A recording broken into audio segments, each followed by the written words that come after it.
Bienvenue dans Le Pouvoir du Podcast. Je suis Mélanie Young, experte en stratégie, marketing et monétisation de podcasts.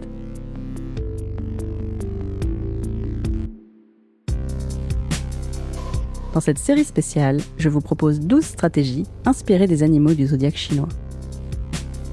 Aujourd'hui, on explore le 12e et dernier signe du zodiaque chinois, le cochon.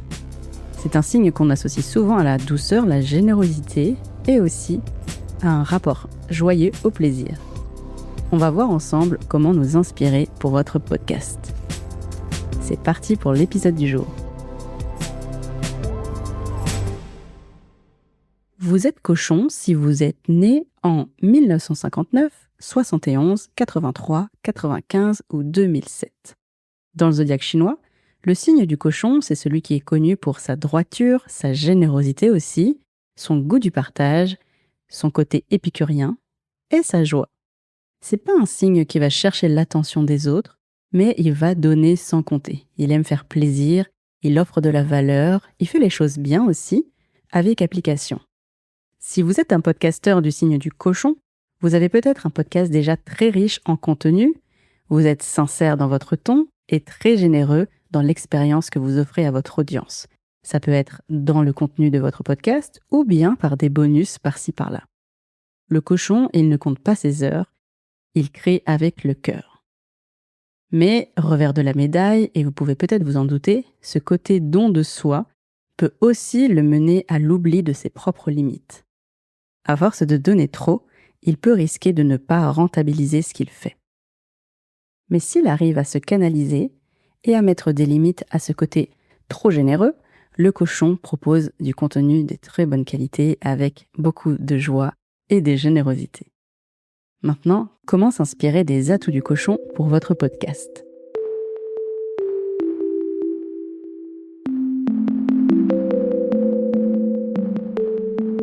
Première stratégie du cochon. Donner avec joie, mais aussi de l'intention.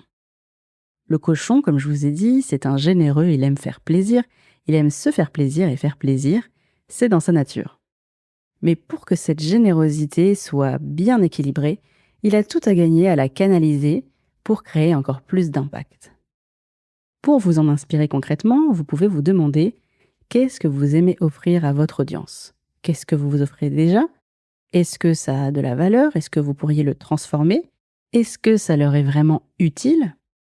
Si vous ne leur offrez rien, hormis ces épisodes, parce que des épisodes de podcast, c'est déjà beaucoup, posez-vous la question, est-ce que ça serait intéressant de compléter vos épisodes par des bonus ?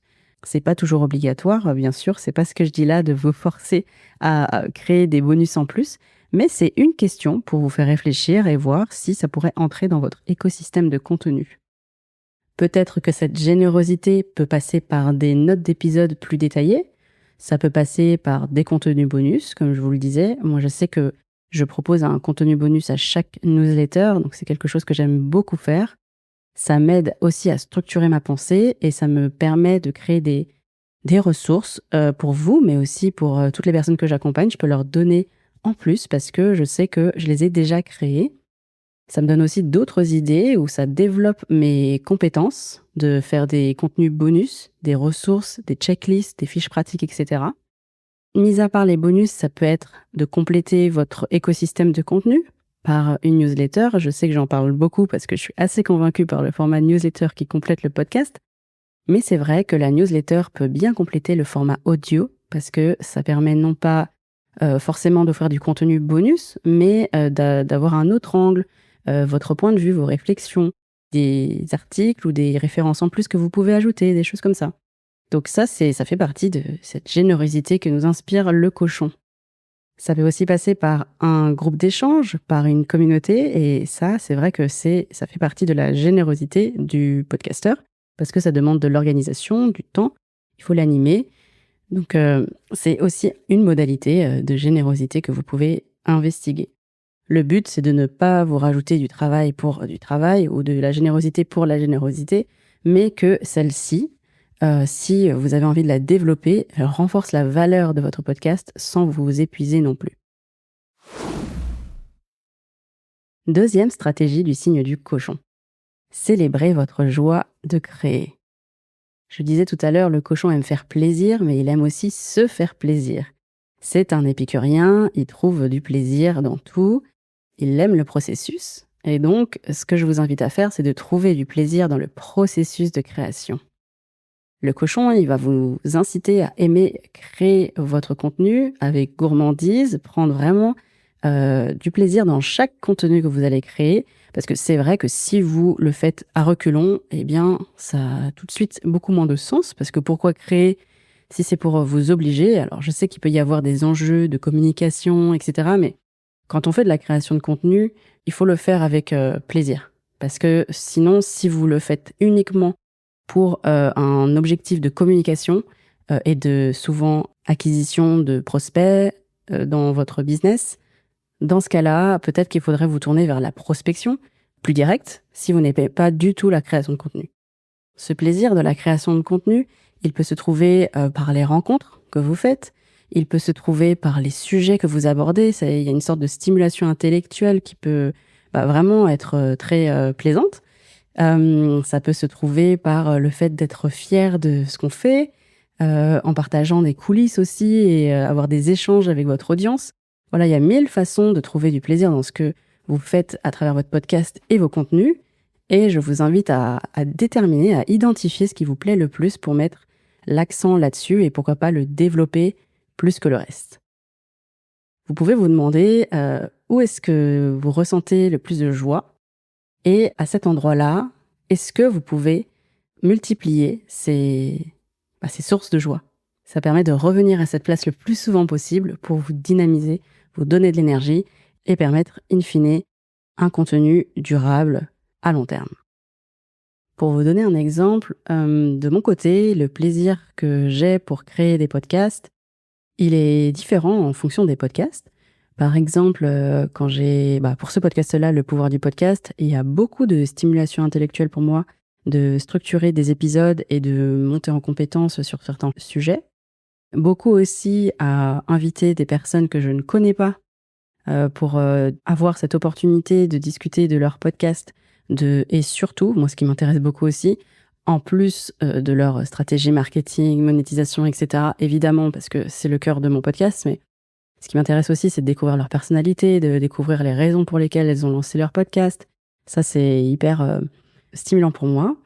Et sur d'autres podcasts, par exemple le podcast Asiatitude sur les cultures asiatiques, ce que j'aime le plus, c'est les rencontres avec les artistes, découvrir leur univers, les explications derrière leur création artistique.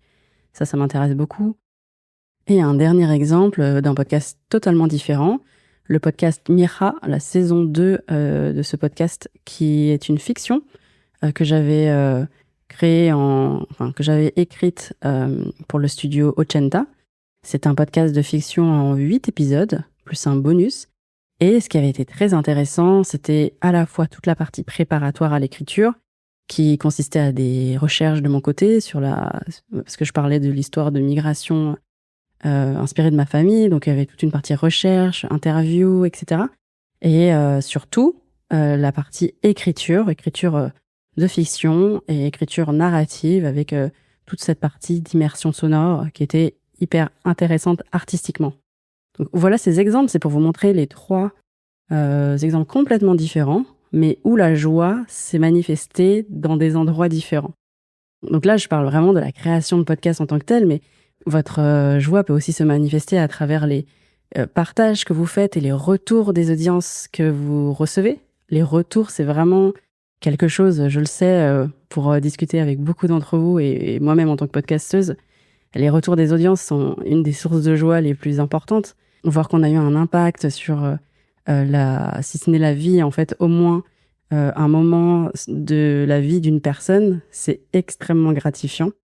Donc voilà, le cochon, il va vous inviter à célébrer toute cette joie-là, peut-être la noter, pourquoi pas, vous faire... moi, j'ai une petite note sur mon téléphone avec les dates et des citations quand j'ai des retours d'auditeurs, de partenaires ou de clients. Ça fait vraiment un boost de motivation important. Et la 3e et dernière stratégie inspirée du signe du cochon, c'est de rentabiliser ce que vous avez déjà créé. Une des caractéristiques du cochon, c'est qu'il n'aime pas le gaspillage. On dit souvent que tout est bon dans le cochon, mais le cochon aussi aime tout. Il va valoriser en podcast tous les contenus que vous créez. Et donc, vous me voyez venir. Là, ce qu'il vous invite à faire, c'est d'exploiter le maximum de ce que vous avez déjà fait. Parfois, on se perd un peu dans la course des épisodes pour avoir plus d'écoute, plus d'audience, plus d'écoute, plus d'audience. Mais des fois, ralentir. En exemple, si vous avez un épisode par semaine et finalement faire un épisode toutes les 2 semaines, mais communiquer beaucoup plus, si vous n'aviez pas le temps quand vous aviez un épisode par semaine, ça peut être plus efficace en termes d'audience. Ça peut paraître contre-intuitif, mais si vous n'avez pas le temps de communiquer assez sur vos épisodes avec un épisode par semaine, eh bien, ça veut peut-être dire qu'il faut ralentir la cadence. Là, ce que je vous invite à faire, c'est de voir est-ce que votre fréquence correspond à votre rythme de communication. Est-ce que vous avez le temps, de manière systématique et régulière, de communiquer de manière efficace sur chacun de vos épisodes? Deuxième question, est-ce que vous réutilisez le contenu de vos épisodes pour en faire, par exemple, une playlist thématique, une rediffusion, un épisode qui regroupe plusieurs passages de plusieurs épisodes? Ça, c'est quelque chose qu'on peut faire. Souvent, je vois des rediffusions l'été ou pendant les périodes de vacances scolaires. Je vois plus rarement des mix, de contenu de certains épisodes par thème, par exemple. Ça se fait moins souvent, alors que ça peut être très intéressant pour ne pas avoir à recréer un nouvel épisode, même si ça demande un petit peu de travail, de recherche, dans ces anciens épisodes et de classement par thématique. Mais, bon, pour ça, déjà, l'IA peut vous aider, mais aussi, si vous le faites, eh ben, ça vous évite de créer un nouvel épisode. Vous pouvez juste ajouter une introduction pour introduire une thématique donnée, faire, voilà, le lien entre vos différents extraits et ça vous fait un nouvel épisode. Troisième point, c'est est-ce que vous créez du contenu dérivé à partir de chaque épisode? Alors, je sais que vous avez déjà au moins tous des contenus sur les réseaux sociaux, que ce soit LinkedIn ou Instagram. Est-ce que vous avez assez de posts? Est-ce que vous faites des reels, des vidéos courtes? Est-ce que vous faites des carousels? Est-ce que vous faites des citations? Est-ce que vous faites des articles de blog? Est-ce que vous faites des newsletters? En fait, plus vous pouvez faire de contenu, même si c'est sur un seul canal, je ne parle pas forcément d'être sur tous les canaux de communication, surtout si vous n'avez pas le temps, c'est bien de se concentrer sur un seul. Est-ce que vous avez un processus qui rentabilise, entre guillemets, et qui exploite tout le contenu, la matière première de vos épisodes? Parce que vos épisodes sont riches et ce serait dommage de ne pas les valoriser assez. Et enfin, quatrième et dernier point pour rentabiliser ce que vous avez déjà créé, est-ce que vous proposez assez vos offres, vos services en fin d'épisode ou en début d'épisode ou en campagne de pré-roll? Est-ce que vous parlez de vous? Est-ce que vous valorisez qui vous êtes derrière ce podcast? Souvent, on a peur de le faire parce qu'on a peur de trop forcer la main, d'être insistant, d'être un peu lourd. Mais c'est une continuité logique. Si le contenu est utile, les personnes qui vous écoutent sont intéressées par votre sujet et donc autant qu'elles sachent ce que vous proposez. Valoriser ce que vous avez créé, c'est vraiment l'idée de cette troisième stratégie. L'objectif, ce n'est pas de presser comme un citron votre contenu, c'est vraiment de respecter au maximum le contenu de valeur que vous avez créé. C'est respecter aussi vos invités, les mettre en valeur, parce que ça les sert aussi. Et c'est aussi offrir le plus de clarté à votre audience, qui parfois passe à côté d'un épisode. Et plus vous le mettez sous ses yeux, et plus il aura la chance d'écouter son contenu qui a beaucoup de valeur pour elle.